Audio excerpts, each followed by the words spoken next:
The formulas for our indefinite integrals that we found before are limited in scope because we cannot use them directly to evaluate integrals such as cosine of 4x dx because it's just something that we don't know. In this section, we shall develop a simple but powerful method for changing the variable of integration so that these integrals can be evaluated by using the formulas we already know. Suppose that capital F is an antiderivative of lowercase f. Therefore, the integral of f times g of x times g prime of x dx equals capital F times g of x plus c. Then, if we substitute this g of x section right here for u, make u equal g of x, then du becomes g prime of x. We can see that this would be the integral of f of u times du, u being the g of x and du being the g prime of x. That would just equal f of u, capital F of u, plus c, because we see here u, again, is g of x. If we were doing it this way, we would just have to simply substitute back in g of x instead of having to use it the entire time. We can use a symbol like u to represent it. Here's a common example. We cannot integrate the integral of cosine of 4x dx using what we know. So we make the substitution, u is 4x, and then we find that du is 4 times dx. Now, using our substitution, we see that we have a u right here, and we have part of a du, but the du is not 4 dx, it is just dx. Therefore, we're going to divide the du by 4, and then du is just x.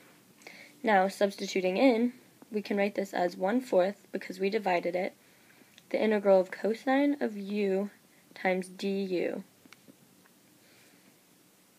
And then we can integrate this, and we know the cosine of u du is sine u plus c.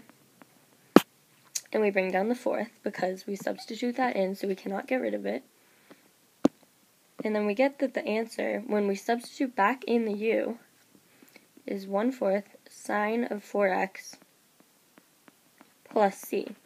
That way we did not have to work with the 4x the whole way. We could just use something that we already knew. The guidelines for substitution are as follows. First, we must decide on a reasonable substitution where u equals some g of x. We then must calculate du as g prime of x dx. Third, we use guidelines number 1 and 2 to try to transform the integral into a form that involves only the variable u. If necessary, introduce a constant factor k into the integrand, like we did with the 1/4 on the previous slide, and then compensate by multiplying the integral by 1 over this k. If any part of the resulting integrand contains the variable x, we need to use a different substitution in Guideline 1. Evaluate the integral obtained in Guideline 3, obtaining an antiderivative that involves u. And then lastly, replace u in the antiderivative obtained in the last guideline by g of x. The final result should contain only the variable x, or the original variable, whatever it may be. Here's an example that illustrates these guidelines. Evaluate 2x cubed plus 1 to the 7th times x squared dx. Well, first we know we must find a u and a du to be our substitution. We are going to call this a u substitution. Let's make u this part right here. 2x cubed plus 1. Not to the 7th, just the part on the inside. And we find that du is 6x squared dx. And we find that we do have an x squared, but there's no 6. So we're going to rewrite this as du over 6 equals x squared dx. We'll move this to the side. And then we can add our substitution. So we now have the integral of u to the 7th du, but over a 6th. It's fairly easy to integrate u to the 7th. We bring down the 1/6.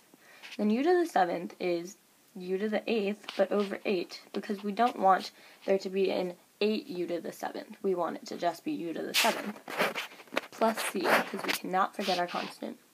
We then just multiply this out to find that it's u to the 8th over 48 plus c. However, we must substitute in so that our original variable x is in the final result.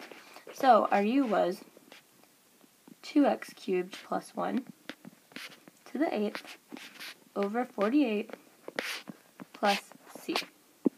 And that is the final answer using a u substitution.